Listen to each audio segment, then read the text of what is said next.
Hello mga bro and welcome to my channel. Ang ibablog natin ngayon ay kung paano ba matatapos ang 42 kilometer race marathon within 5 hours limit. Siyempre yung mga kailangan lang natin dyan, dapat handa yung katawan natin. Tapos power of the mind lang yan eh. Kung ano yung dinidikta mo sa isip mo, yun yung susunod lang yung katawan mo. Tapos sunod, enjoyin mo lang yung mga views na mga view na tinatakbo mo. Tapos basta enjoyin mo lang, relax ka lang, wag mong dibdibin, likurin mo, joke lang. Tapos kasi yung kalaban mo diyan sarili mo eh. Kailangan talagang relax lang yung katawan mo dapat para hindi ka masyadong mapagod para matapos mo yung race. Ganun lang. At kung beginner ka sa pagtakbo, watch mo lang tong video na to at marami kang matutunan dito.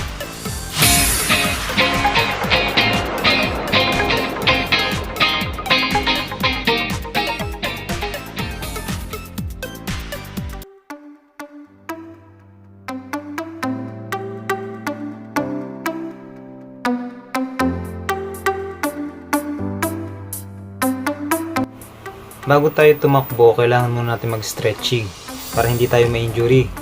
I-stretch natin yung mga muscle natin, mga paa natin para pagtakbo natin hindi tayo may injury. Masakit pa naman yun lalo na sa tuhod. Kaya kailangan natin i-stretch.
Kilometers na to,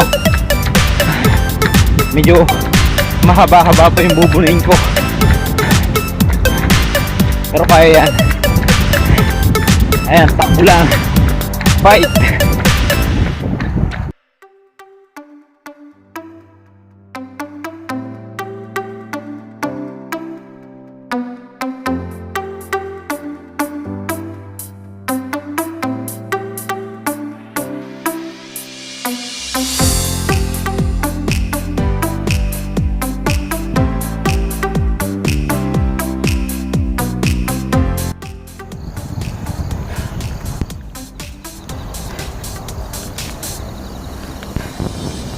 Yan mga bro, bali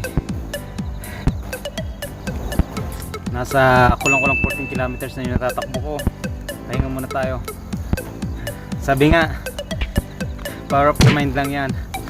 Kung ano yung dinitikta ng isip mo, susunod lang yung katawan mo. Kaya niniwala ako kaya ko 42 kilometers. Kasi meron kami sasaliang event eh, ngayong November. Kailangan namin matapos within 5 hours. Yun kasi yung time limit. Kung kakayanin ko na makapasok sa time limit, baka sumali ako sa event na yun. Pero kung hindi, baka mapagod lang ako eh.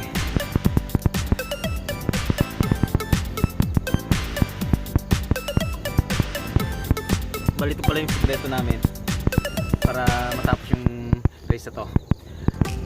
Power Energy Gel. Yan, kita nyo guys. Kita nyo mga bro. Yan, bali yan ang makaka-survive sa akin para matapos ko yan. Sabi nga, tiwala lang. Paano mga bro, takbo ulit ako at malayo-layo pang aking tatakbuhin. Sige, paalam na.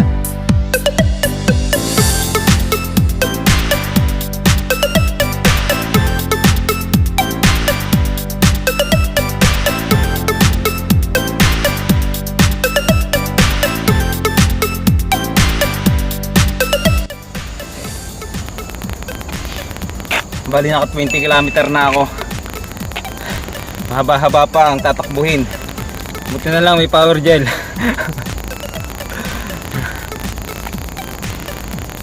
Konti tiyaga lang. Medyo masakit ng tuhod ko. Pero kaya yan.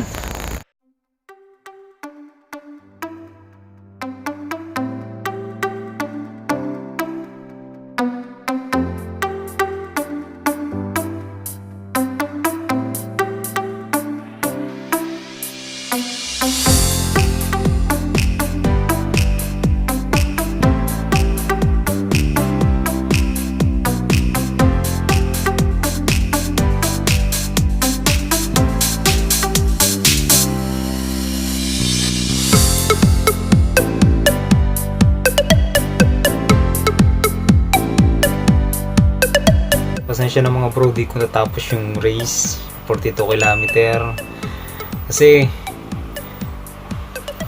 sa gutom na rin yata, tapos wala pa akong bawang tubig. Pero sasali pa rin ako dun sa event na sinasabi ko sa November. Kaya ko naman nagutom nga lang talaga ako.